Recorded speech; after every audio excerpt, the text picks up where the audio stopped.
Hello दोस्तों, स्वागत है आपका हमारे चैनल ऑनलाइन क्लासेस 2.0 में।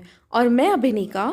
हम लोग UP triple SC PAT exam के लिए हिस्ट्री की सीरीज़ लेकर आए हैं, जिसमें अभी तक हमने वैदिक पीरियड कंप्लीट किया, प्रागैतिहासिक काल पीरियड कंप्लीट किया। बाकी चीज़ें जो हमारे जहाँ से हमें स्रोत मिलते हैं इतिहास के, उन चीज़ों को देखा, जैसे कॉइन्स, और हमने सारे के सारे अभिलेखों की बात करी थी और जो स्तंभ लेख थे उनके बारे में हमने बात करी थी। आज जो हमारा टॉपिक है वो है महाजनपदों का उदय।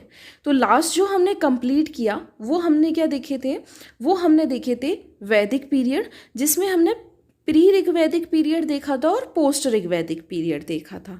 ठीक है, और उनसे इम्पॉर्टेंट सभी क्वेश्चंस को कंप्लीट किया था। अब इस वीडियो में हम महाजनपद का उदय के बारे में देखेंगे।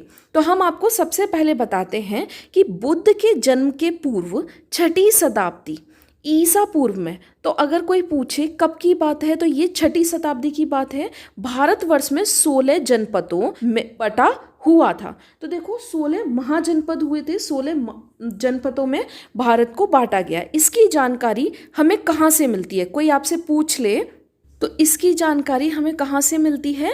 बौद्ध ग्रंथ अंगुत्तर निकाय से मिलती है। ठीक है, याद रखें कि ये जो हमारे यहाँ 16 महाजनपद हुए, इनकी जानकारी हमें मिल रही है अंगुत्तर निकाय से। अब इसमें सारे बता रखे हैं कि कौन कौन से हैं। जो हमारा सबसे पहला महाजनपद दे रखा है वो दे रखा है अंग। ठीक है, इसकी जो राजधानी थी ये चंपा थी। आज की बात करें ये कहाँ का क्षेत्र है, तो ये भागलपुर मुंगेर, जो कि बिहार में आता है। आपने सुना होगा भागलपुर मुंगेर का नाम, जो अब बिहार में है। वहाँ का ये एक महाजनपद था जिसका नाम था अंग और जिसकी राजधानी चंपा हुआ करती थी। दूसरा आता है मगध, महाजनपदों में बहुत फेमस था। ठीक है, ये सबसे बड़ा महाजनपदों में से एक माना गया है और इसकी राजधानी बदली है कई बार। सबसे पहले गिरिब्रज हुई, फिर राजगृह हुई। आज का जो पटना और गया वाला क्षेत्र है बिहार में, वो मगध का एरिया था। देन काशी, आप जानते हैं काशी की राजधानी वाराणसी, जो आज का यूपी के आसपास का एरिया है। वाराणसी और उसके आसपास का एरिया जो उत्तर प्रदेश में आता है वो काशी वाला एरिया होता था। एक हुआ करता था महाजनपद हमारा वत्स, जिसकी राजधानी कौशाम्बी थी, और ये कौशाम्बी इलाहाबाद के आसपास का एरिया है जो कि उत्तर प्रदेश में आता है। हमारा पांचवा दे रखा है बज्जी, ये वैशाली है, और वैशाली आज के हमारे मुजफ्फरपुर एवं दरभंगा के आसपास क्षेत्र, ये भी हमारा बिहार के आसपास आता है। छठा दे रखा है कौशल, जो कि त्रावस्ती है, जिसकी राजधानी फैजाबाद, गोंडा, बहराइच वाला एरिया, जो कि आज भी उत्तर प्रदेश में है। ठीक है, अवंती, अवंती जो है हमारा, इसकी राजधानी उज्जैन है, और उज्जैन का पुराना नाम ही याद रखें आपको, अवंती है। तो इसकी 2 राजधानी थी, एक उत्तरी राजधानी और एक दूसरी हमारी दक्षिणी राजधानी। उत्तरी राजधानी हमारी उज्जैन हुआ करती थी, जबकि दक्षिणी जो होती थी वो महिष्मती या महेश्वर होती थी, जो आज के मालवा वाले एरिया में मध्य प्रदेश में आती है। वहीं हम बात करें, 8वां हमारा दे रखा है मल्ल, इसकी राजधानी कुशावती, जो कि देवरिया, बस्ती, गोरखपुर उत्तर प्रदेश में है। वहीं एक पंचाल देश हुआ करता था, तो इसकी जो राजधानी थी वो क्या थी हमारी, आहिस्त्र राजधानी दे रखी है। वहीं ये आज का बरेली, बदायूं और फर्रुखाबाद वाला एरिया उत्तर प्रदेश का था। ठीक है, वहीं अब हम बात करें, 10वां दे रखा है चेदी, जिसकी राजधानी शक्तिमती थी। ये आज का जो बुंदेलखंड वाला एरिया है ना, जैसे हम कहें टीकमगढ़ और झांसी वाला एरिया, जो कि आज बुंदेलखंड में आता है, ये वहाँ का एरिया है। तो ये चेदी जो कि शक्तिमती है। ठीक है, अच्छा, आपसे अगर पूछे कि चेदी आज के टाइम पे या शक्तिमती जो महाजनपद था वो आज के टाइम पे कहाँ है, तो ये भी आपको याद रखने हैं कि बुंदेलखंड वाला एरिया है या एमपी का एरिया है या यूपी का या बिहार का। वहीं एक 11वां दे रखा है कुरु, जिसकी राजधानी इंद्रप्रस्थी। इसको आपको याद रखना पड़ेगा क्योंकि ये आधुनिक दिल्ली, मेरठ एवं हरियाणा का कुछ क्षेत्र था।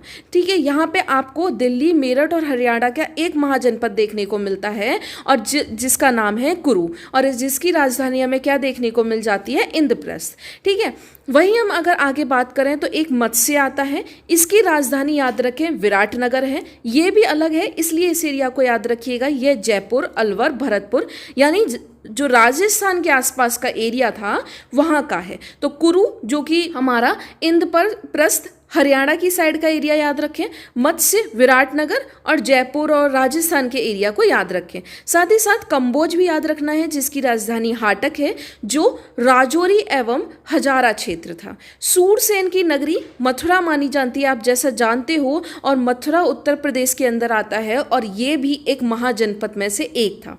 याद रखिएगा, सूरसेन महाजनपद था। वहीं असमक की बात करें तो इसकी जो राजधानी थी वो हमारी पोटली या पोतन कहते थे, जो गोदावरी नदी वाला एरिया है, जो आज का महाराष्ट्र का क्षेत्र है। ठीक है, तो भारत का एकमात्र महाजनपद जो कि दक्षिण भारत में देखने को मिलता है, असमक। तो इसलिए इस नाम को याद रखिएगा कि दक्षिण भारत का एकमात्र जो हमारा महाजनपद है ये कौन सा है, तो इसका नाम याद रखें, असमुख है, जो कि पोटली पोतन जिसकी राजधानी है। वहीं हमारा गांधार देश को याद रखें, तक्षशिला, और ये हमारा कहाँ देखने को मिल जाता है, जम्मू कश्मीर में है। लेकिन अब ये जो एरिया था ये पाकिस्तान में जा चुका है, रावलपिंडी एवं पेशावर पाकिस्तान। ठीक है, तो ये कुछ इंपॉर्टेंट है। यूपी के, बिहार के आपने सुने होंगे, लेकिन जो हमारा ज़्यादा ध्यान नहीं जाता है, एमपी के दो याद रखें, एक तो अवंती है, साथ ही साथ दूसरा चेदी जो है वो उत्तर प्रदेश में ही आएगा। वैसे बुंदेलखंड का कुछ एरिया एमपी में आता है और कुछ यूपी में। ओके, वहीं आप हरियाणा का याद रखें, कुरु महाजनपद जिसकी राजधानी इंद्रप्रस्थ है। मत्स्य जिसकी राजधानी विराटनगर है, वो आज का राजस्थान वाला एरिया है। जबकि जो कंबोज है ये राजौरी एवं हजारा क्षेत्र है। सूरसेन की नगरी मथुरा जो उस टाइम पे 16 महाजनपदों में से एक था। असमक की याद ही रखना है आपको, क्योंकि दक्षिण भारत का एकमात्र महाजनपद आपको देखने को मिल जाता है और जिसकी राजधानी पोटली या पोतन है। और याद रखिएगा किस नदी के किनारे है, अगर ये भी पूछ ले तो गोदावरी नदी क्षेत्र के पास। वहीं गांधार जिसकी राजधानी तक्षशिला जो आज के पाकिस्तान वाले एरिया में चला गया है, रावलपिंडी एवं पेशावर। तो इस महाजनपदों में जो इंपॉर्टेंट याद करने की चीज़ें थी, एक तो सबसे पहले 6ठी शताब्दी याद रखिएगा और 600 BC। ठीक है, 600 BC कहो, 6ठी शताब्दी कहो, और उसमें कितने टोटल महाजनपद होते हैं, 16 महाजनपद। और इसकी जानकारी हमें कहाँ से मिली है, तो अंगुत्तर निकाय से मिली है। और अंगुत्तर निकाय क्या है, याद रखें, जो निकाय शब्द होता है ना, ये निकाय जो है ये बौद्ध के ग्रंथ हैं। तो अंगुत्तर निकाय है, इससे हमें पता चलती है कि भारत में 16 महाजनपद हुए थे बुद्ध के जन्म से पूर्व। ठीक है, वहीं यहाँ पे मैंने आपको कुछ इंपॉर्टेंट बताए जिनको हम एक बार और रिवाइज कर लेते हैं। सबसे पहले अंग जिसकी राजधानी चंपा जो आज के बिहार में है। मगध को हम बहुत अच्छे से जानते ही हैं, जिसकी राजधानी गृहबृहस्पति पहले, फिर राजगृह हुई जो आज के बिहार में है। काशी जो वाराणसी राजधानी थी, उत्तर प्रदेश का एरिया है। वत्स याद रखेंगे, कौशाम्बी इलाहाबाद के आसपास का एरिया यूपी में है। बज्जी वैशाली जो आज के दरभंगा मुजफ्फरपुर जो बिहार में आता है। कौशल हुई, इसका राजधानी त्रावस्ती थी, ये भी यूपी के गोंडा बहराइच वाला एरिया है। वहीं बात करते हैं अवंती, ये एमपी का एरिया है जिसकी राजधानी दो थी, उज्जैन और महेशमती। ठीक है, आगे हम बात करें मल्ल, तो इसकी राजधानी कुशावती, ये भी उत्तर प्रदेश का एरिया है। वहीं पंचाल देश की बात करेंगे तो ये बरेली वाला एरिया है उत्तर प्रदेश का। वहीं मैंने आपको बताया चेदी के बारे में कि चेदी जो है इसकी राजधानी शक्तिमिति जो आज का बुंदेलखंड है, वो उसका कुछ भाग उत्तर प्रदेश में, साथ ही साथ कुछ भाग एमपी में है, तो वो आ जाएगा। कुरु याद रखिएगा हरियाणा का है, एकमात्र राजधानी इसकी इंद्रप्रस्थ है। वहीं अगर हम बात करें मत्स्य याद रखना है क्योंकि विराटनगर और ये जयपुर का क्षेत्र है। जबकि जो कंबोज ये हाटक इसकी राजधानी थी, ये राजौरी एवं हजारा क्षेत्र जो आज के पाकिस्तान में है। ठीक है, ये भी याद रखें, कंबोज वाला एरिया आपको पाकिस्तान में दो दिखेंगे, एक कंबोज दूसरा गांधार। गांधार की राजधानी तक्षशिला जो आज का रावलपिंडी एवं पेशावर वाला एरिया है पाकिस्तान। तो पाकिस्तान के दो याद रखें महाजनपद जो उस टाइम के 16 महाजनपदों में से दो ऐसे महाजनपद हैं जो आज के पाकिस्तान में हैं, जिसमें से क्या क्या है, कंबोज और एक गांधार। कंबोज की राजधानी हाटक और गांधार की तक्षशिला। वहीं सूरसेन की नगरी, जिसे हम मथुरा कहते हैं, वो भी एक महाजनपद था जो कि यूपी में है। और अस्मक याद रखिएगा, एकमात्र ऐसा महाजनपद जो कि दक्षिण भारत का एकमात्र महाजनपद था, जो कि गोदावरी नदी के पास है और जिसकी राजधानी पोर्टली या फिर पोतन है। और आपको अगर हमारा ये वीडियो इंफॉर्मेटिव लगा हो तो please like, share and comment करें। और अभी तक आपने हमारे चैनल को सब्सक्राइब ना किया हो तो हमारे चैनल को सब्सक्राइब कर लें और बेल आइकन भी ज़रूर हिट करें, ताकि आने वाले वीडियोज़ की सभी नोटिफिकेशन आपको मिल सके। Thank you so much.